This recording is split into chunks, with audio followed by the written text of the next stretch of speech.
Assalamualaikum warahmatullahi wabarakatuh.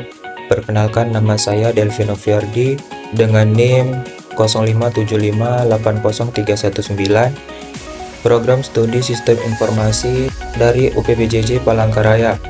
Nah, di sini saya akan menjelaskan tugas 1 mata kuliah algoritma dan pemrograman. Nah, tugas yang pertama membuat rangkuman yang A mengenai algoritma dan dunia pemrograman komputer, yang B sejarah Java dan perkembangannya sampai saat ini, lalu mencari referensi yang berkaitan dengan pemrograman Java dan software-software yang dibuat dengan bahasa pemrograman Java. Di sini saya sudah membuat rangkuman algoritma dan dunia pemrograman komputer. Ini pendahuluannya, lalu pengertian algoritma, bentuk-bentuk penulisan algoritma, ini ada narasi, pseudocode, flowchart. Nah, lalu pengertian pemrograman komputer, bahasa pemrogramannya, contohnya ada Python, Java, C++, JavaScript, PHP, dan lain-lain. Lalu ada tahapan pemrograman, jenis-jenis error dalam pemrograman. Nah, di sini ada peran algoritma dalam dunia pemrograman. Di sini ada perkembangan dunia pemrograman. Nah, kelebihan belajar pemrograman dan penarikan kesimpulan dari algoritma dan dunia pemrograman. Lanjut poin yang ke B, yaitu sejarah Java dan perkembangannya sampai saat ini. Di sini terdapat sejarah Java yang saya tuliskan secara singkat, lalu ada perkembangan Java, baru ada kelebihan bahasa-bahasa Java, lalu ada software yang dibuat dengan menggunakan Java. Di sini ada Minecraft, NetBeans, ID, iClip, ID, dan lain-lain, peran Java di dunia teknologi. Nah, di sini ada penarikan kesimpulan dari sejarah Java. Java merupakan bahasa pemrograman yang memiliki sejarah panjang dan perkembangan yang sangat besar dalam dunia teknologi. Lalu di sini ada beberapa daftar pustaka yang telah saya cantumkan. Kita masuk pada soal yang kedua, yaitu buatlah algoritma dalam bentuk flowchart dan pseudocode pada kasus berikut. Nah, di sini pada sebuah perusahaan dengan 3 golongan karyawan.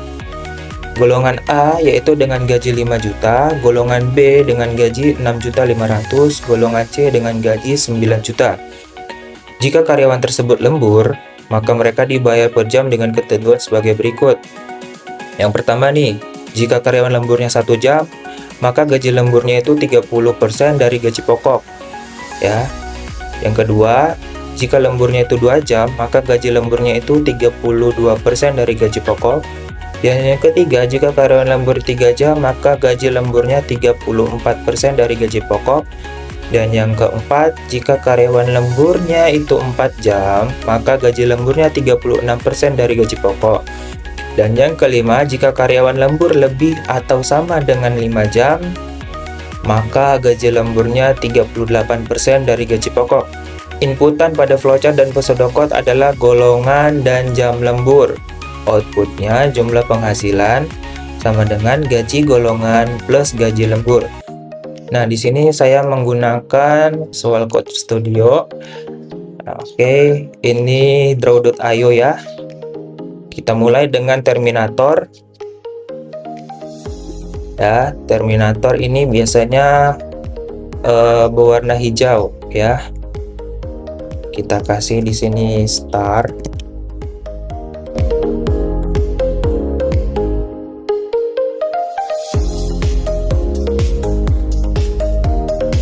Sudah, baru kita sambungin.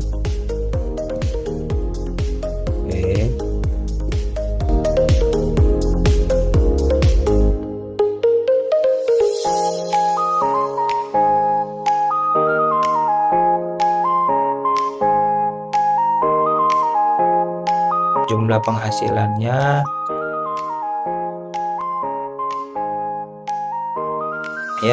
dari sini kita kasih outputnya. Nah, di sini output kita kasih biru. Output jumlah penghasilan.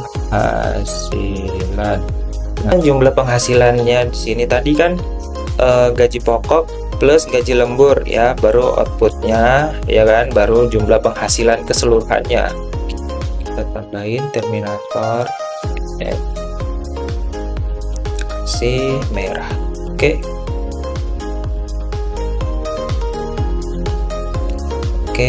Nah,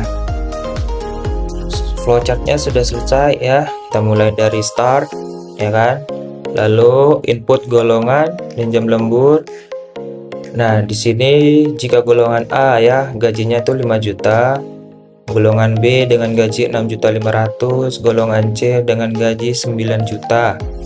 Nah, lalu lanjut ke division ini ya kan, kita konekkan ya dengan gaji lembur, dengan lembur ya. Nah, jika karyawan tersebut lemburnya itu 1 jam, maka dianya mendapat gaji lembur 30% dari gaji pokok. Jika lemburnya 2 jam, maka gaji lemburnya 32% dari gaji pokok. Jika lemburnya 3 jam, maka gaji lemburnya 34% dari gaji pokok. Dan jika lemburnya itu 4 jam, maka karyawan tersebut menerima gaji 36% dari gaji pokok. Dan jika lemburnya itu lebih atau sama dengan 5 jam, maka karyawan tersebut mendapatkan gaji lembur 38% dari gaji pokok.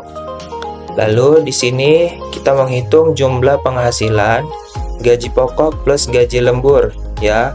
Outputnya yaitu jumlah penghasilan keseluruhannya. Lalu kita akhiri dengan terminator N.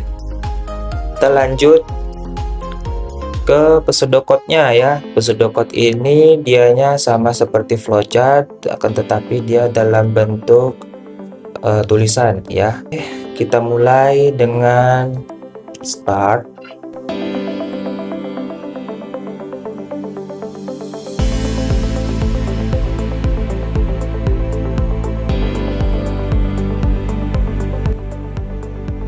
Di sini kita lanjut pada perhitungan jam lembur.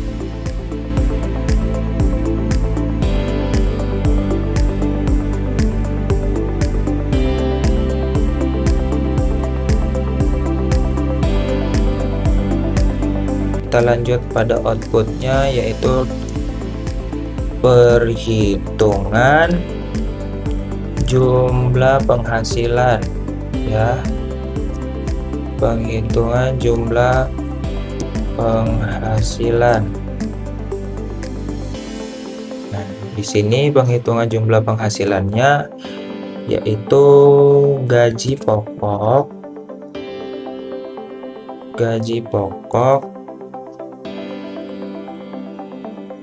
plus gaji lembur sama dengan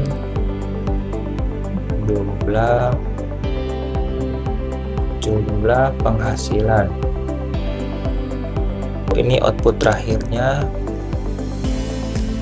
ya. Outputnya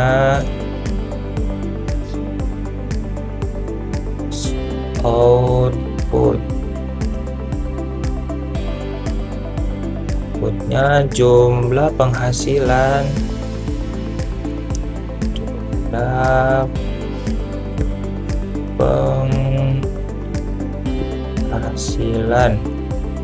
ya. Outputnya kan tadi jumlah penghasilan ya, baru kita akhiri, kita tutup dengan N. Ini merupakan pseudocode-nya ya. Kita mulai dari start ya, kita mulai dari awalan start, baru inputnya tadi ada input golongan dan input jam lembur ya. Baru kita deklarasikan ini ya, golongannya. Golongan A gaji pokoknya 5 juta, golongan B gaji pokoknya 6.500.000, golongan C gaji pokoknya 9 juta. Baru selanjutnya kita di sini masuk ke perhitungan jam lembur ya. Jika karyawan itu lembur 1 jam, maka gaji pokoknya dikali dengan 0,30. Jika karyawan lemburnya 2 jam, maka gaji lemburnya itu 32% dari gaji pokok. Jika 3 jam, maka gaji lemburnya 0,34 dari gaji pokok. Jika jam lemburnya itu 4 jam, maka gaji lemburnya itu 0,36% dari gaji pokok. Dan jika karyawan tersebut lebih atau sama dengan dari 5 jam, maka gaji lemburnya yaitu 0,38% dari gaji pokok. Di sini kita outputkan ya perhitungan jumlah penghasilan ya, yaitu ada gaji pokok plus gaji lembur sama dengan jumlah penghasilan. Outputnya yaitu jumlah penghasilan, baru kita tutup dengan N. Di sini saya sudah membuat Java ya, gaji karyawan.java. Nih public class-nya saya buat gaji karyawan, baru input data karyawan. Nih masukkan golongan A, B, C tadi kan, dari sini golongannya A, B, C, baru masukkan jam lembur ya, masukkan jam lembur, baru tentukan gaji pokok berdasarkan golongan A, golongan B, golongan C. Nah di sini baru hitung gaji lembur. Selanjutnya baru hitung jumlah penghasilan ya. Nah ini output hasilnya ya, output akhirnya. Oke, sekarang kita coba jalankan. Nah kita di sini suruh masukkan golongan, kita masukkan golongan B ya. Baru jam lemburnya kita masukkan 2 jam. Nah kita mendapatkan jumlah penghasilannya 8.580.000 ya, jumlah penghasilannya golongan si B kalau dianya lembur 2 jam ya. Oke baik, demikianlah pembahasan tugas saya pada mata kuliah algoritma dan pemrograman ya. Jika terdapat kesalahan tutur kata, saya mohon untuk dimaafkan. Akhir kata saya ucapkan wassalamualaikum warahmatullahi wabarakatuh.